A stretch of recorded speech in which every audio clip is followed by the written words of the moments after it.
Ok, shalom, boker tov, ou beshem Hashem, naaseh venatzliach baruch haba Ilan Hayakar. On est aujourd'hui le jeudi 7 du mois de mars et le 27 du mois de Hadar, Aleph. Shiur, à mon avis, intéressant, avec peut-être un chidouche pour certaines personnes, je ne sais pas. Shiur acheté par Arlette Wanish pour la refoua shlema de son mari Raphaël Ben Esther, à qui on souhaite une refoua shlema, refoua tanefesh, ou refoua tagouf, bracha revacha v'atzlacha, yeshuot venechamot, ahava ve'arava shalom ve'reut. Arlette Wanish, ou Wanish, je pense que c'est comme ça. Bezrat Hashem, que chaque mot de Torah et de parole que nous allons dire, yé refoua shel Hashem atov ushnotav v'neimim, Raphaël Ben Esther, כל הפצועים וכל החולים וכל בני ישראל בכל אתר ואתר, en pensant à nos otages qui reviennent le plus vite possible à la maison, ובכן, שישמור על חיילינו ואותנו מכל צרה ומצוקה ומכל נגע ומחלה. Ok. À la fin des temps, il y a un point qui sera relevé pour que tout le monde puisse plus ou moins vivre la Géoula. Comme ça, les prophètes le rappellent, la Gemara dans Maseret Sanhedrin le rappelle, et c'est une chose qui est considérée comme étant le synonyme du mot vie, c'est la parnassa, puisque la Gemara nous dit et ani chashuv kemet, les morts, eux, ils ne verront pas la face du Gehinam. Pourquoi? Parce que comme ils n'ont pas ce monde, ils ont automatiquement le monde futur. Un pauvre qui n'a rien dans ce monde, un lot est à olamazé. On dit on ne mange pas à deux tables, mais au moins à une table. Ce qui fait que quand on est pauvre dans ce monde, c'est loin quelque part d'être une mauvaise nouvelle. Parce que, étant donné qu'il n'a pas eu ce monde, ça lui annonce qu'il aura l'autre monde. La Gemara nous dit Lo ir'e pene geinam. D'accord? Ne croyez pas que les gens les plus pauvres sont les plus pauvres. C'est celui qui est souvent riche qu'on peut dire de lui oh le pauvre. Il devrait s'inquiéter de savoir si maintenant le fait qu'il ait de quoi avoir ce monde à ses pieds, est-ce qu'il a quand même l'autre devant ses mains? Est-ce qu'il a tfissa badabarazé? C'est pour ça que Rabbi, d'ailleurs, lui-même, Rabbi Yehuda Anassi, s'est vanté un tant soit peu dans une humilité extrême, en disant, oui, j'ai été riche, mais aucun de mes doigts ne s'est servi de ce monde pour moi-même, si ce n'est que pour honorer le Créateur du monde. Ce qui fait que les gens riches doivent s'inquiéter que toute leur fortune, tous les bien-être que Dieu leur a apportés, doivent être au service de la Torah et des mitzvot. Comme nous l'avions expliqué en reprenant Maran Arav Ovadia Yosef, Zecher Tzadik Vekadosh Ibracha, seules les personnes qui sont riches et qui soutiennent la Torah sont dignes de respect. Le reste, on ne passe pas devant une banque en disant « Oh, banque, je t'aime. Oh, banque, je me prosterne. » Mais si cette banque prend du maaser pour soutenir des pauvres et elle va donner et elle va prendre en compte la situation de chacun, alors oui, effectivement, on peut tout à fait avoir même des sentiments pour un lieu qui est là pour les autres. Le but de ce monde, de prendre, c'est de donner. Quand tu prends, le but, c'est de donner. Vénatenu, paracha la semaine. Nous avons vu, Vénatenu, tu transmettras, tout ce qui a une rentrée a une sortie. Tout ce que tu as, le but principal, c'est de remettre. Non pas, selon l'idéologie des communistes, qui est « je vais te le prendre, t'inquiète pas », mais ça c'est du pur vol. Le communisme, c'est une idéologie jalouse, mauvaise et de qui plus est voleuse. Hein, je te vole ton bien sous prétexte qu'on doit tous être égaux. Non, dans la Torah, c'est pas comme ça. Vous voyez, on a une main, il n'y en a pas un qui a la même hauteur que l'autre. Hein, c'est bien pour dire que si tu as un équilibre dans ce monde, ouais. Alors, dans ce cas-là, il me reviendrait à moi de serrer ma main, et quand je serre ma main, mes doigts sont tous unis, au même niveau, si je serre ma main. C'est Pérouche Adavar pour lequel, que toi, de toi-même, tu veuilles donner Zeh Mitzvah, c'est considéré comme étant un mérite extraordinaire, et c'est ce que veut la Torah. La Torah veut, comme une fois j'avais demandé à mon Rav, Shachem Badel Chaim Arukim, Ezrat Hashem, qu'est-ce que c'est quelqu'un qui a parfaitement réussi sa vie dans le monde matériel vis-à-vis d'Hachem? Il m'a dit c'est celui qui est capable de donner à la Torah ce qu'il est capable de se donner à lui-même. C'est-à-dire que tu pars en vacances, tu as les moyens de partir en vacances, prends une famille avec toi qui n'a pas les moyens. Bien sûr, pas pour l'emmener au Gehinam. Hein. C'est-à-dire, tu as les moyens de t'acheter une voiture. Achète pour que Bezrat Hashem, les abrichim peuvent venir. On parle de celui qui a les doubles moyens, bien sûr. Hein. Le mec, il a juste de quoi sécher sa voiture. Afilou achi. Tu as une voiture pour toi, au moins qu'elle serve pour des mitzvot.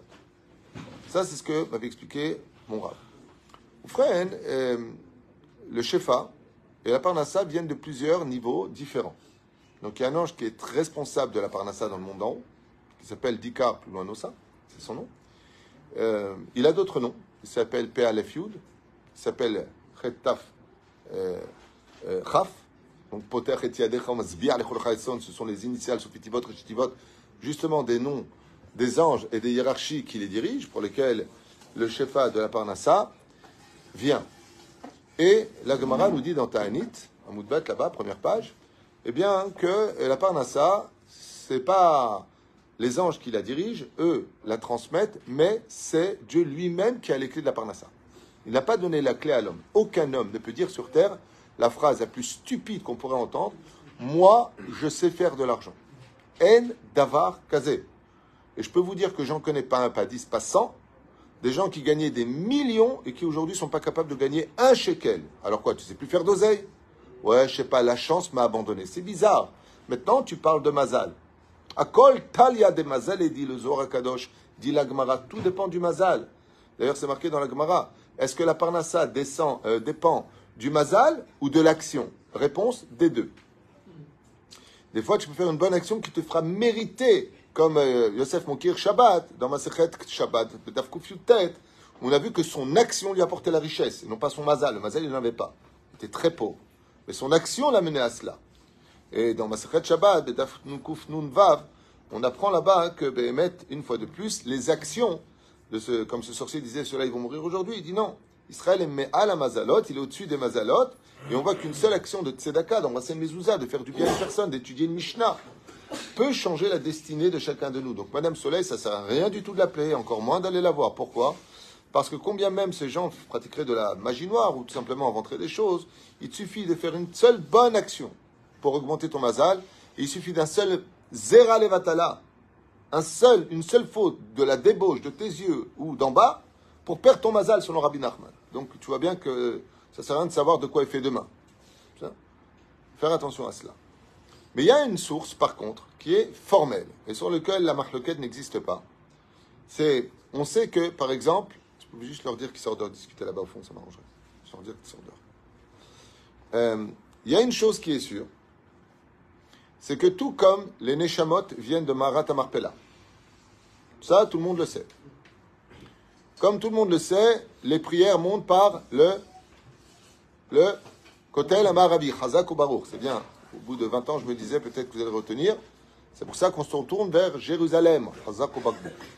Tout le monde le sait.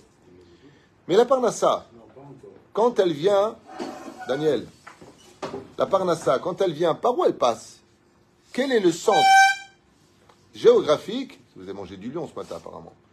Quel est le centre géographique qui fait passer le Shefa dans ce monde, l'abondance et la richesse pour tout le globe de la terre? Réponse du Zohar Meforash, la Gemara le dit elle-même, nos Parshanim. Alors bien sûr, ce que je veux dire va peut-être vous déplaire, enfin pour ceux qui ne sont pas juifs, je ne sais pas, mais selon nos livres à nous, venus de Moshe Be'ar Sinai, de Rabbi Shimon Bar Yochai, eh bien, elle vient du Shefa d'Eretz Israël. Toute l'abondance dans le monde entier dépend de la terre d'Eretz Israël.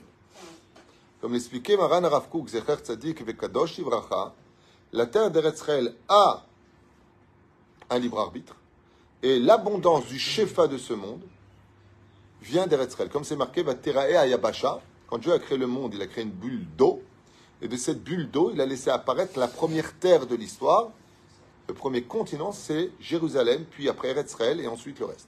C'est pour ça que si vous prenez une carte du monde en coupant toutes les eaux, tout ce qui est eau, océan, mer, fleuve, ainsi vous coupez tout, il n'y a que de la terre, vous verrez qu'au centre de la terre se trouve le nombril du monde qui s'appelle Israël.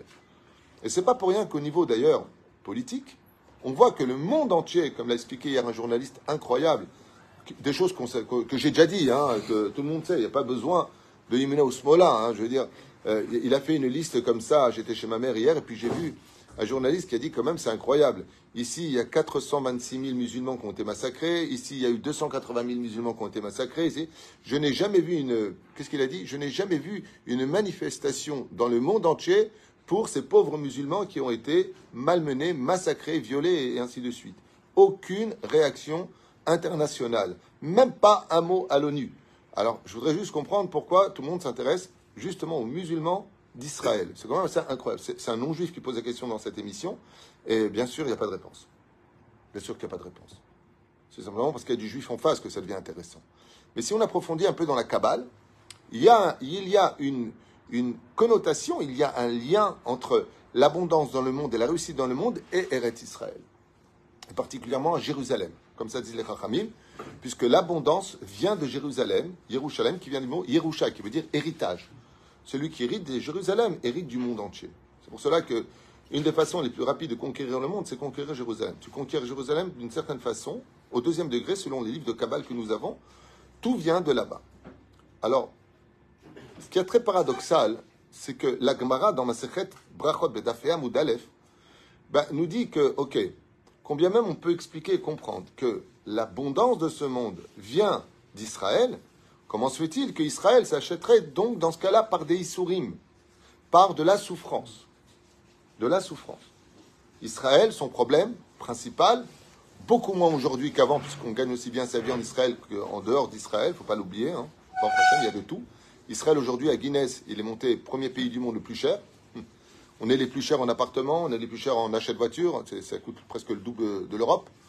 L'essence, les loyers, combien? Ouais, 5 pièces, 8000 shekels. Ah, pardon. 2000 euros. Oui, non, mais je ne parle pas des Champs-Élysées, hein. Je parle d'une rue d'à côté. On parle d'Ashdod, on parle de Mamash. Avant, tu pouvais acheter un appartement à Eilat, hein, dans les 280 000 shekels. Quand je suis arrivé en Israël, je me rappelle, il y avait un appartement à vendre à Malé Adoumim, c'était 52 000 $, l'appartement. À Achoma, quand ils ont construit Achoma, l'appartement était à 180 000 $, soit 680 000 shekels à l'époque. Je parle de 5 pièces et tout. C'est fou. Moi, le Kabbalah m'avait appelé en me disant, est-ce que vous êtes intéressé? Non, pas pour l'instant. Et j'aurais dit, Aval lo Meshane. Comment on peut comprendre ce paradoxe entre le fait que Eretz Israël, c'est la source de l'abondance par lequel, quand Dieu va donner, par exemple, l'argent en Europe, aux États-Unis, en Asie, en Afrique, d'où est-ce que ça vient tout ça? À Bédolar et tout ça, d'où est-ce que ça vient? Les fleuves qui sortent pour abonder le monde, d'Eretz Israël. Alors, si tu arrives en Eretz Israël, donc tu plonges dans l'abondance. Ouais. Si, imaginez comme ça un tonneau de pièces d'or qui est posé, et de ce tonneau, l'or va dans tous les pays. Plonge dans le tonneau et tu deviens multimilliardaire. Ouais. La Gemara nous dit dans Masechet Shabbat de Daf Lamed Aleph Amoud Bet, elle nous dit effectivement, Eretz Israël pour l'instant se cache. Ça veut dire qu'elle ne montre pas son abondance ici, comme c'est marqué qu'à la fin des temps, dernière ligne en bas, avant dernière ligne ou dernière ligne, il y a marqué là-bas hein, que quand viendra le moment de la Géoula, ouais, la Gemara nous raconte plusieurs choses qui sont un peu Walt Disney hein, au niveau de l'esprit, hein, mais qui vivra verra. Elle te dit que les arbres, n'appelez pas un psychiatre, hein, je vous dis ce qui est marqué, les arbres donneront des gâteaux, du pain, donc ce sera la fermeture apparemment des conditoriotes, hein, les mecs apprennent la pâtisserie, ça ne sert à rien, pour la Géoula. C'est marqué comme ça, d'accord. Les arbres donneront, Glouskaot, c'est des gâteaux, selon certains commentateurs, les pierres d'Israël seront des diamants, mais pas n'importe lesquels, hein. Ça veut dire ta femme, tu vas la gâter. Hein. Tu achètes juste une bague, tu lui mets le diamant et là, un rocher sur le doigt. Mais un truc de fou. Et Israël prêtera aux nations du monde. Comme ça, nous disent les prophètes, que d'Israël, le monde entier sera nourri. Verroulé. Après, chaque religion va définir sa façon de voir les choses. Pas du tout, n'importe quoi, sale juif. C'est nous qui avons raison, c'est lui qui a raison, c'est l'autre qui a raison. Comme l'histoire de l'Antichrist dans le judaïsme. Pour celui qui a compris c'est qui l'Antichrist, c'est le Mashiach d'Israël. Ce qui vient détrôner... D'accord. Vous avez compris un petit peu toute cette théologie incroyable. Enfin, ça, c'est pas le but du shiur, mais c'est très intéressant de regarder le monde à travers la Torah. Tu y vois des choses que tes yeux ne peuvent pas contempler si tu as tes yeux dans le domaine uniquement physique ou historique ou politique. Tu es complètement aveuglé en réalité, tu comprends rien au problème. Mais dans la Torah, comme tout était déjà mis en garde avec les armes nécessaires pour comprendre le sujet, eh bien, tu peux t'en sortir. Sur ce, j'ai entendu une explication du Yanouka qui mérite vraiment toute notre attention. Bien sûr, le Yanouka, vous savez qui c'est, Rabbi Yehuda Berry. Shlomo. Rabbi Yehuda Shlomo Berry, il s'appelle. Beaucoup de gens disent qu'il est le Messie. Il y en a qui disent mais non. Lui, il a dit laissez-moi tranquille avec ses délires. D'accord? Et lui, il a donné une explication qui m'a beaucoup satisfait. C'est rare de me satisfaire en études. Parce que moi, quand on me dit quelque chose, je reçois. Après, je marmonne. Après, je rumine. Et après, je cherche mes références. J'accepte. La Torah, elle dit des vérités. C'est un Chacham, il dit quelque chose, mais je me dis, ah, c'est bizarre, parce que l'autre côté est marqué comme ça aussi. Alors, je voudrais comprendre. C'est le but de la hitbonenout, c'est-à-dire pose-toi les questions. Et c'est vrai que si on arrive à cette question fatidique de si l'abondance, selon vous les Juifs, là, les feuilles, ça vient d'Eretz Israël, alors explique-moi pourquoi quand on vient en Israël, c'est si dur. Et c'est vrai que c'est très dur. Mais j'aimerais quand même vous dire une chose, la différence entre Israël, d'ailleurs j'ai un ami qui avait fait sa alia il y a une vingtaine d'années, et on était en train de marcher, j'ai eu 2 fois cette histoire, et on était en train de marcher, et c'est vrai qu'il y avait beaucoup d'handicapés sur des fauteuils roulants, des groupes entiers comme ça de personnes qui étaient trisomiques. Et on en avait croisé pas mal. Et il m'a dit, vous avez beaucoup d'handicapés en Israël. Je lui ai dit, non, la différence, c'est qu'on ne les cache pas. Pour nous, les personnes qui ont des chesronotes, qui ont des manques, font partie de la société au même niveau que les autres. Au même niveau que les autres. Et cette situation d'avoir aujourd'hui que tu vois tellement de gens, ces gens-là, et on a arrêté une personne qui était sur fauteuil roulant, un petit peu... Et je lui ai dit, là, Nataoler, il m'a dit travailler. Je lui ai dit, Nataoler, il m'a dit, je travaille à la mairie. Alors la personne était quand même assez étonnée, parce qu'en Israël, on estime que, qui que tu sois et où que tu sois, et peu importe la religion à laquelle tu appartiennes, tu es au même droit que les autres. Je pense qu'Israël, dans ce domaine, emporte la main haute, contrairement à cet apartheid qui existe. Effectivement, en Israël, il y a un apartheid, mais il n'est pas dans le sens qu'on veut faire croire, il est dans l'autre sens. On a plus d'avantages à être arabe en Israël que d'être juif en Israël. Et ça, vous pouvez le constater ou vérifier, si vous retirez votre haine qui vous aveugle, regardez les lois en Israël et vous le verrez. Tout va dans leur sens. Nous avons des Arabes qui sont juges, qui sont avocats, qui sont médecins, qui ont des droits et des pouvoirs, qui sont dans tous les domaines. Ils ne payent pas l'Arnona, nous la payons. Ils ont besoin de 600 points maximum pour obtenir leur diplôme de médecin ou d'avocat. 600 points seulement. Tandis que nous, on doit à 800 pour nous. Ils ont des bourses automatiques pour l'université, chose que nous n'avons pas. Donc oui, il y a un apartheid. Ils peuvent venir dans tous nos territoires, dans nos canyonimes, ils peuvent aller partout où ils veulent, dans toutes les rues, on n'a rien le droit de dire. Personne ne peut rentrer là-bas. Chez nous, tous les panneaux, toutes les rues sont marquées en arabe, en hébreu et en anglais. Chez eux, c'est marqué qu'en arabe. Donc vous avez raison, vous avez dit des vérités. Il y a apartheid. Nous sommes mis en apartheid. C'est le contraire. Enfin bon, ça c'est pour ceux qui veulent vraiment voir la vérité au lieu de se boucher les yeux avec de la haine. Pour se voiler. Alors la réponse, elle est magnifique et j'aimerais vous la donner. Voilà ce qu'a répondu le Yanouka. Et sa réponse, pourquoi est-ce que je l'ai kiffé et je voudrais la partager avec vous? Parce qu'elle correspond à toutes mes études. Il a donné une réponse dans sa vidéo, que vous retrouverez d'ailleurs sur les réseaux sociaux, puisqu'il donne sa réponse au Rav Ron Shaya, chez Hashem Varech Oto Bechol Asher Lo, pour son travail, sympathique en plus, sadique. Donc le Rav Ron Shaya, il est parti voir avec ses élèves, et le Yanouka lui répond, et c'est traduit aussi en français. Donc là-bas, j'ai vu cette vidéo, et j'ai beaucoup aimé sa réponse, et je vous la donne. C'est le mec pendant 3 heures, j'ai aimé sa réponse. Là, il donne là, sinon, ouais, on va la donner. Et il dit comme ça, qu'en réalité, je vais un peu rajouter sur ce qu'il va dire, parce que je vous ai dit que sa réponse correspond à toutes mes études. Vous avez remarqué que quand on était dans le désert, il y a eu la manne. D'accord? On vient pour entrer en Eretz Israël. Et on commet une erreur fatale. Une erreur tellement fatale que la faute du Vaudor est pardonnée, mais la faute qu'on a commise avec les Meraglim n'est pas pardonnée. Ils mourront tous. Tisha B'Av est né ce jour-là.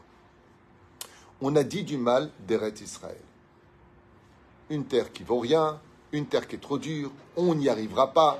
On a critiqué la terre d'Eretz Israël en oubliant un détail, c'est que l'abondance vient de cette terre. Ce qui fait que les Hébreux se sont retrouvés à mourir tous les Tisha B'Av au nombre de 15 000 par an. 40 ans plus tard, il restait plus que sur les 600 000 sortis du pays d'Égypte, 15 000 survivants. C'est-à-dire qui eux-mêmes ne rentreront pas en Israël, puisque seuls 2 sont rentrés en Israël, Kalev et Yoshua. Très bien, jusque-là tout va bien. On arrive en Eretz Israël, et d'un coup on se rend compte que quand on vient en Eretz Israël, il y a une abondance tellement importante qu'on ne sait pas si c'est des grappes de raisin ou des bœufs, des taureaux, tellement toutes les choses sont énormes. Il faudra 4 hommes pour lever une figue, 4 hommes pour lever, pas, du raisin, enfin un truc de fou. Là. Regardez Rachid sur place, il faut plusieurs personnes pour lever des fruits d'Eretz Israël, tellement l'abondance est présente. Et c'est ce qui se passera aussi à la Géoula finale. Avec un seul raisin, on pourra remplir autant de tonneaux qu'on a de doigts sur nos mains.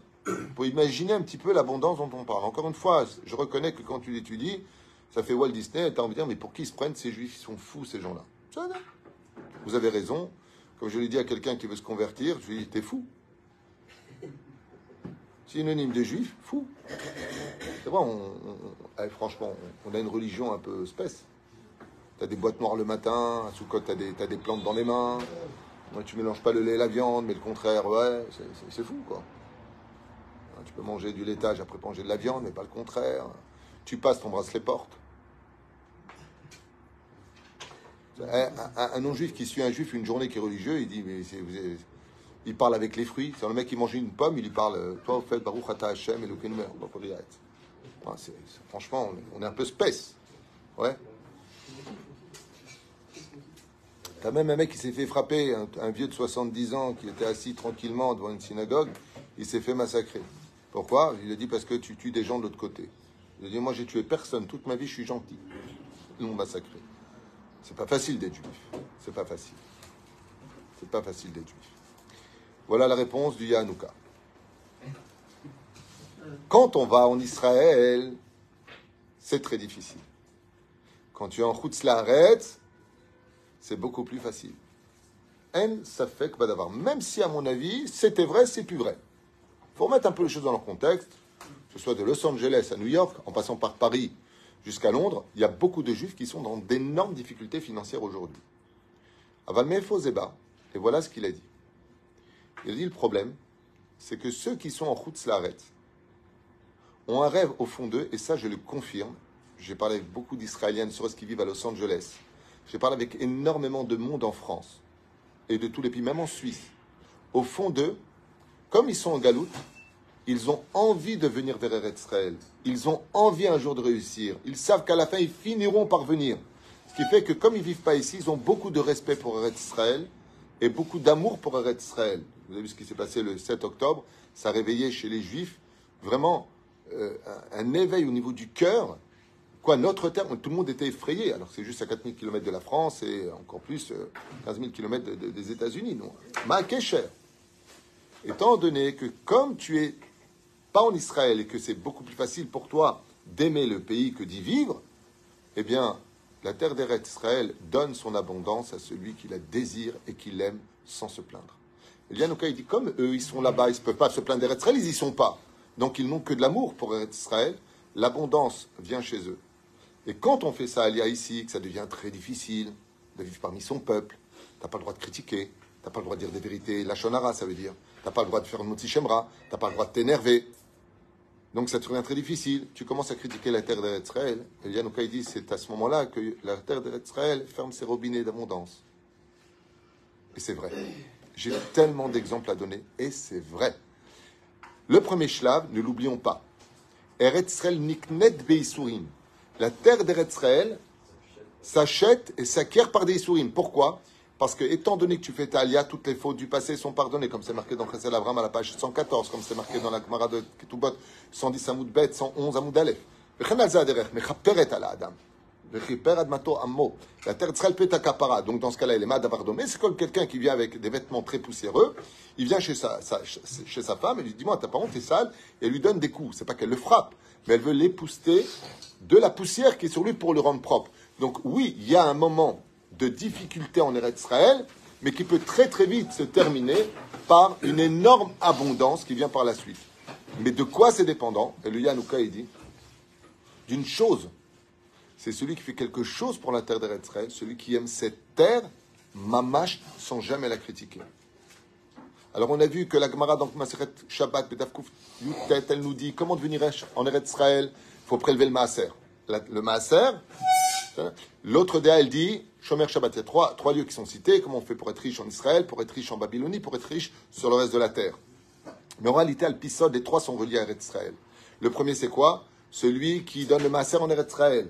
L'autre côté, celui qui est Shomer Shabbat Kelchata, qui est Makor HaBerachot, c'est lui la source. Et le troisième, celui qui respecte les Talmidei Chachamim, celui qui respecte, qui étudie la Torah, avec Marzik Bahem, lui mérite d'être riche. Alors si tu as les trois, tu aimes la terre d'Eretz Israël, tu prélèves ton maaser et tu mechabet ceux qui étudient la Torah, Zebatouar que Behemet, tu auras un shefa et une abondance.